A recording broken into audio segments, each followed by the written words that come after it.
اسلام authentic چیزوں پر چلتا ہے، اس کی جڑیں مضبوط ہیں، یہ حقانیت کی بنیاد پر چلتا ہے۔ میں جو بات عرض کر رہا ہوں وہ یہ ہے کہ صفا اور مروہ دو چھوٹی پہاڑیاں ہیں، اب تو ان کی اونچائیاں سب ختم کر دی گئیں، تھوڑی تھوڑی سی نشانیاں باقی رکھا ہے ایک سعودی گورنمنٹ نے، باقی سب تو مٹا دیا۔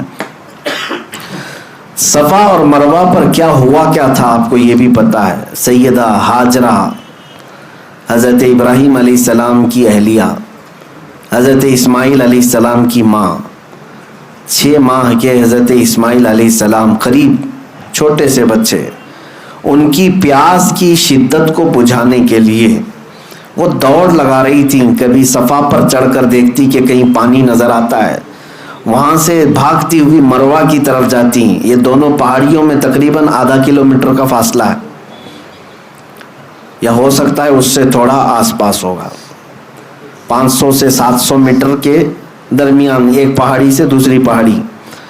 صفا پر چڑھتی، پھر مروہ پر جاتی، پھر مروہ سے صفا کی طرف۔ لیکن اسماعیل علیہ السلام کو خانہ کعبہ کے قریب وہ سلا کر رکھی ہوئی تھیں زمین پر۔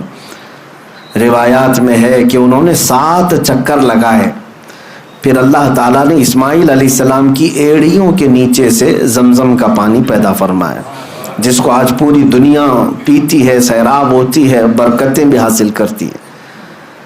اب مجھے جو بات عرض کرنی ہے وہ یہ ہے کہ سیدہ ہاجرہ نے دوڑ لگائی اسماعیل علیہ السلام کی پیاس بجھانے کے لیے، صفا سے مروہ، مروہ سے صفا، صفا سے مروہ، مروہ سے صفا، یہ ٹوٹل 7 چکر ہوئے۔ اس کے بعد یہ بات اس واقعے کو ہو کر کے ہزاروں سال ہو گئے، لیکن آج بھی حاجی وہاں پر دوڑ لگا رہے ہیں، ہر عمرہ پر جانے والا وہاں پر دوڑتا ہے۔ میرے عزیزو، یہ کیا بات ہے؟ اللہ تعالیٰ نے اپنی اس محبوب بندی کی ادا کو قیامت تک آنے والے حاجیوں کے لیے واجب کر دیا۔ یہ اللہ کی نشانی ہے، دونوں پہاڑیاں۔ اب تم دوڑو گے، جو بھی حج کے لیے آئے گا، عمرہ کے لیے آئے گا، دوڑے گا۔ اب مجھے آپ یہ بات بتائیں، کیا آپ بھی کسی کی پیاس بجھانے کے لیے دوڑتے ہیں؟ کیا آپ بھی وہاں پر کسی کو پانی پلانے کے لیے دوڑتے؟ نہیں۔ آپ سب کو پتا ہے ہم آج وہاں پر دوڑ کسی کی پیاس بجھانے کے لیے نہیں، بلکہ اللہ کی ایک محبوب بندی کی ادا پر عمل کرنے کے لیے دوڑتے ہیں۔ اب بات ایک نکتے کی میں عرض کرتا ہوں۔ اللہ کی نشانیوں میں سے ایک نشانی ہے، کیا ہے؟ صفا اور مروہ۔ توجہ چاہتا ہوں، بہت ہی ایک اہم نکتے کی طرف آپ کی طرف توجہ لے جا رہا ہوں۔ اسماعیل علیہ السلام کون ہیں؟ اللہ کے نبی ہیں، بلکہ ابھی شیر خوار ہیں، دودھ پیتے ہوئے ہیں۔ اب یہاں سے مفسرین فرماتے ہیں سیدہ ہاجرہ وہ نبی نہیں ہے، نبی کی بیوی ہیں اور نبی کی ماں ہیں، لیکن جو دوڑ لگا رہی تھی، کس کے لیے دوڑ لگا رہی تھی؟ اسماعیل علیہ السلام کے لیے۔ مفسرین فرماتے ہیں ایک نبی کی پیاس کے لیے اگر کوئی دوڑے تو اللہ اس کو نشانی بنا دیتا ہے۔ ایک نبی کی پیاس کے لیے اگر کوئی دوڑے، اللہ اس کو نشانی بنا دیتا ہے۔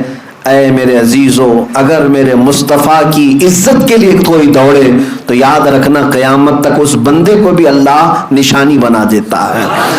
بے نشانوں کا نشان مٹتا نہیں، مٹتے مٹتے نام ہو ہی جائے گا۔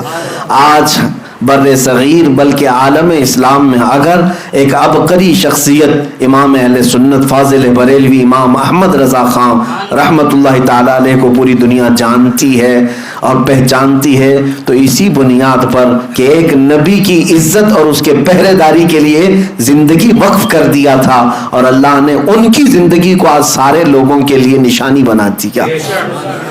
میں اللہ کی نشانیوں میں سے جو نشانیاں ہیں اس کو یہ سمجھ کر کے آیا کہ اب ہمیں اللہ تعالیٰ کی نشانی اگر بننا ہے تو میرے عزیزو نبی کی عزت اور ان کی محبت کے لیے دوڑ لگانا ہوگا۔